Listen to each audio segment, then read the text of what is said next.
I am Jorie Walters from Kankakee County Museum. I am the research coordinator here, and this is Where Are We Wednesday. Each Wednesday, I'll bring to you, I'll come from a different location and I'll give you history on different places that you know about and different places that you may have never heard about. All right, today we are on the Kankakee County Museum's campus, and we are in the Taylor One-Room School. This school was in use from 1904 to 1954. It was located in the DeZelm area. In 1976, a group of people from the museum wanted to do a special presentation for the bicentennial, so they decided to find an old schoolhouse to fix up. They brought it here to the museum campus, and we fixed it up with period pieces, which I will share with you. All right, this is one thing that the kids get a big kick out of, what I call the iPad of the day, courtesy of Piece of Chalk. And sometimes materials were scarce.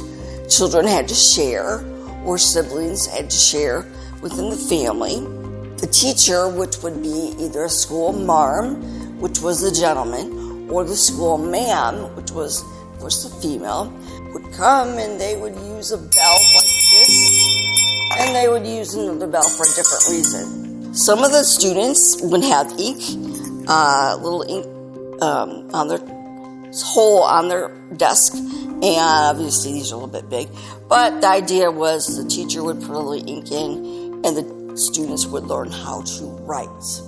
We don't have them on the first grade desks. The teacher would do first grade all the way up to the 8th grade. Now the students would be confused as to how that would work. Well, the teacher would have each grade level due to their grade level.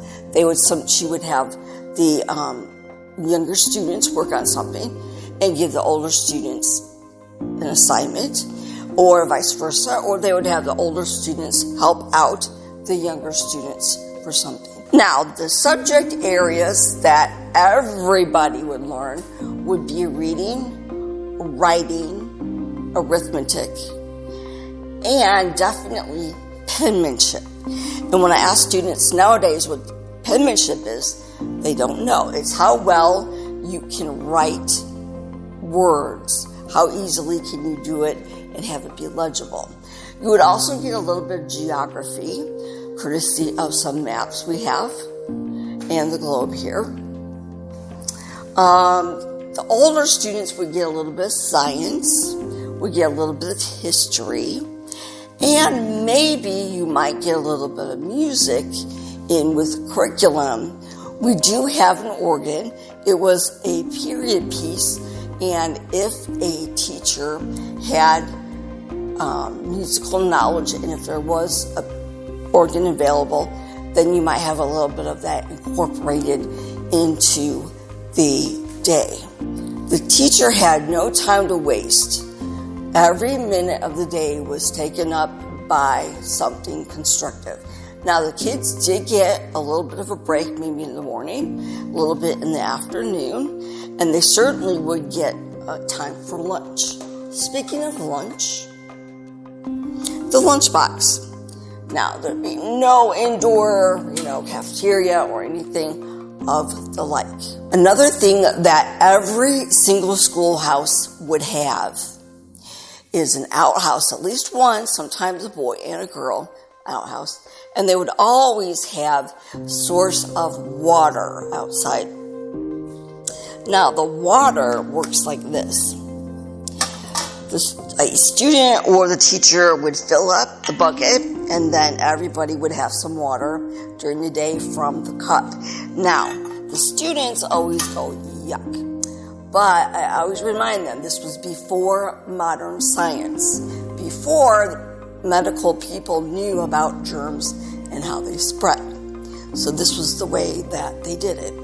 When we will show you where the furnace is, an idea of how the furnace might have been in an old schoolhouse. Now also, you might say it's a little bit close to the students. Well, this was also before the state and the federal government got involved with regulations on where to put the furnace and other things. So this is the one-room schoolhouse. This is how it worked. If I can show this quadrangle map, all of the green, this is just a small portion of Kankakee County. There are a lot of one-room schoolhouses. Now, Kankakee and Bourbonnais also had a few schools within their boundaries as well. But there was a one-room schoolhouse every so many miles that kids, mostly in the rural areas, would have gone to. Now, sometimes during the school year, the kids, older kids, would be out of class. When it's planting season in the springtime, they would help their parents. Also, when it was the season to harvest, they would be helping their parents in the fields to get all the crops out. Now, to graduate from high school today is a given. To graduate from college, a lot of people do, but to graduate from the 8th grade was something of an achievement. And actually, not a lot of kids back in the day were able to do that due to constraints of having to support their families. But that's the way it went. So, as I give you a little outlook on the other things in the schoolhouse, I'll just tell you back here, some schoolhouses had an extra room. When they did, and if it was a school marm that was teaching, the host family that put up the schoolhouse would have a bed and a desk and table back there for the school marm to sleep in for the duration of the school year. Now, he would be back there and he would take care of the schoolhouse. Now, if it was a school ma'am that they hired, she would be staying with the host family for the year or a neighboring family. And she would also have the duties of taking care of the schoolhouse, making sure it was clean and prepped and the fire was ready in that time of year, etc. And those were the duties of the school marm and ma'am. Now, one thing I did forget, which was probably the most important thing, was discipline. It was a two-way street. Students were expected to behave. If they were not doing so, the school teacher would either rap them across the knuckles, they could slap them, they could paddle them, or, as we will see in just a minute, they might have to sit in the corner with a dunce cap on their head.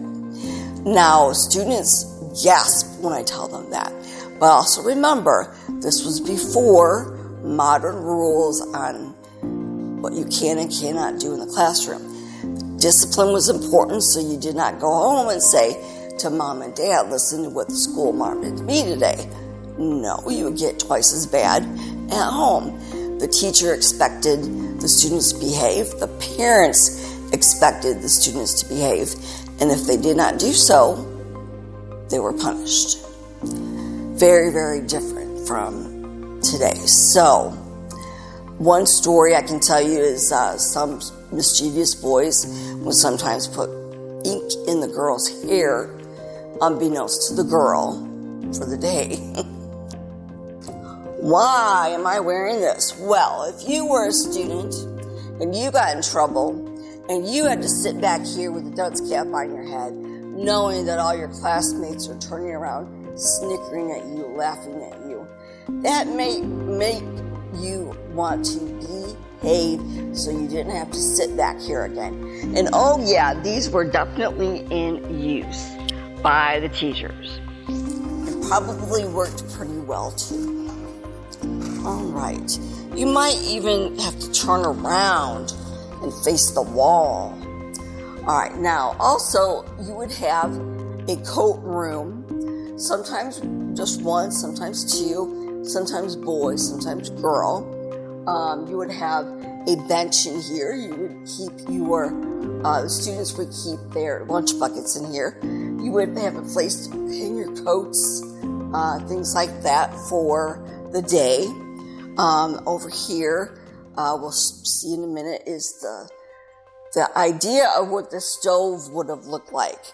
Now, in the really early days of schoolhouses, they were not very well insulated.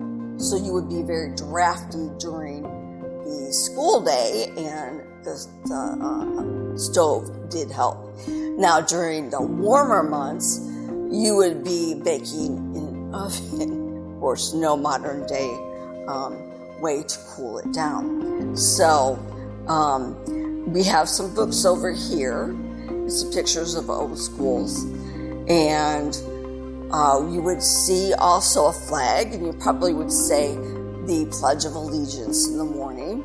You would have presidents' faces, usually President George Washington and President Lincoln, and of course you would study them in history.